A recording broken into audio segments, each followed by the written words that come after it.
Pendant que nous sommes confinés, nous avons du temps à ne plus savoir qu'en faire. On tourne en rond chez soi. La télé, Netflix, Internet, puis on recommence. La télé, Netflix et Internet. On subit un lavage de cerveau qui devient insupportable.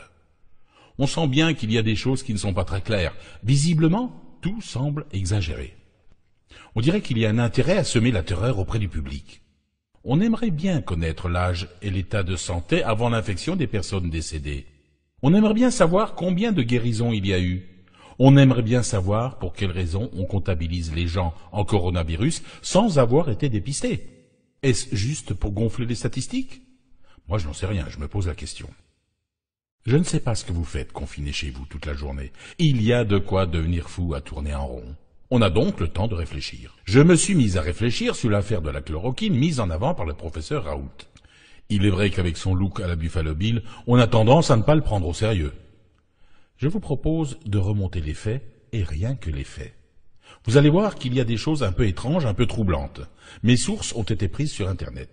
Tout commence lorsque le mari d'Agnès Buzyn, ex-ministre de la Santé, M. Yves Lévy, participe à l'inauguration du laboratoire P4 à Wuhan, en Chine, d'où le virus est sorti. Avant cela, le même mari d'Agnès Buzyn s'est fâché avec Didier Raoult en refusant le label de l'INSERM, au Centre de recherche mondialement réputé, IHU, dirigé par le professeur Didier Raoult. Le professeur Didier Raoult montre que le classique médicament de la chloroquine soigne 90% des cas de coronavirus s'ils sont dépistés assez tôt. Il s'oppose au confinement généralisé des porteurs sains qu'il juge digne du Moyen-Âge.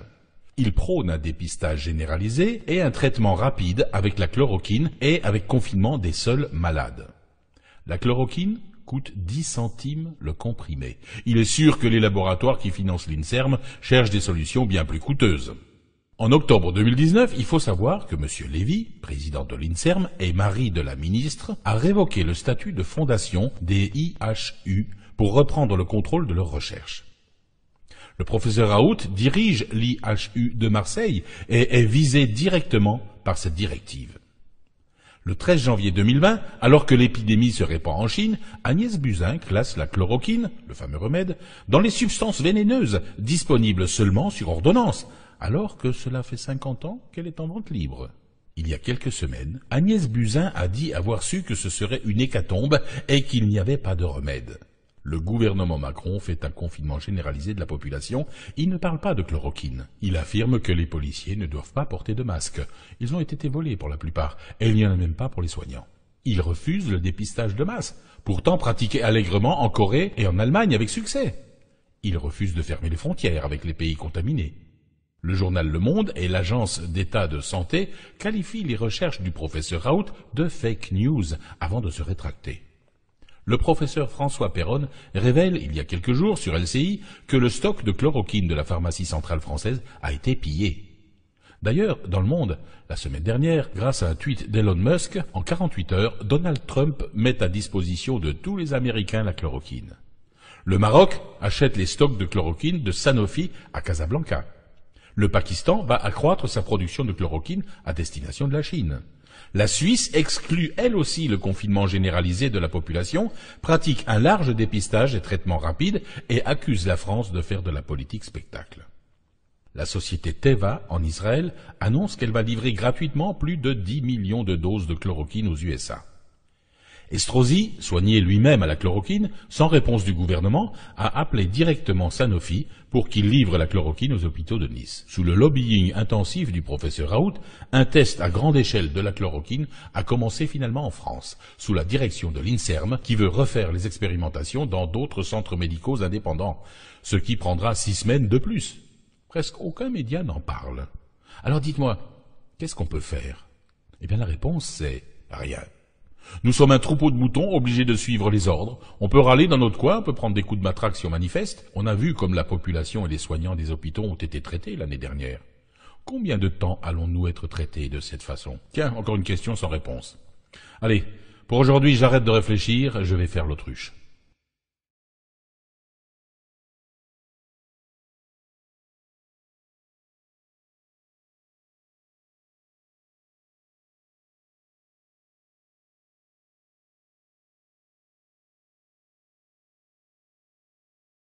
Le coronavirus, tout droit venu d'un laboratoire chinois, une hypothèse désormais soutenue par l'administration américaine.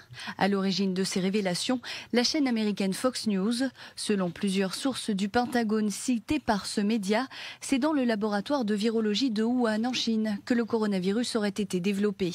La transmission initiale du virus s'est faite de la chauve-souris à l'homme et le patient zéro travaillait dans ce laboratoire. Et c'est ainsi, selon Washington, que les scientifiques chinois de Wuhan auraient développé le coronavirus. Selon Fox News, toutes les preuves et les données de ce laboratoire ont été supprimées par la Chine. Les échantillons ont été détruits, les zones contaminées nettoyées et les premiers rapports ont été depuis effacés. Dans une interview accordée aux médias américains, Mike Pompeo, le secrétaire d'État américain, émet des doutes sur la transparence de ce laboratoire de Wuhan. Ce que nous savons, c'est que ce virus est originaire de Wuhan en Chine. Nous savons qu'il y a l'Institut de virologie à quelques kilomètres du marché d'animaux vivants. Dans les pays ouverts et transparents, il y a des contrôles et des observateurs extérieurs peuvent s'assurer que tous les processus sont corrects. J'espère que cela a été aussi le cas à Wuhan. Vous devez savoir que le gouvernement américain travaille dur pour essayer de comprendre. Déjà en 2018, les États-Unis avaient pointé du doigt le manque de sécurité et de contrôle dans le laboratoire de l'Institut de virologie de Wuhan et avaient transmis des informations sur des scientifiques menant des recherches risquées sur le coronavirus à partir de chauves-souris. Washington enquête donc pour déterminer le degré de responsabilité de la Chine dans la pandémie du coronavirus qui touche presque tous les pays du monde.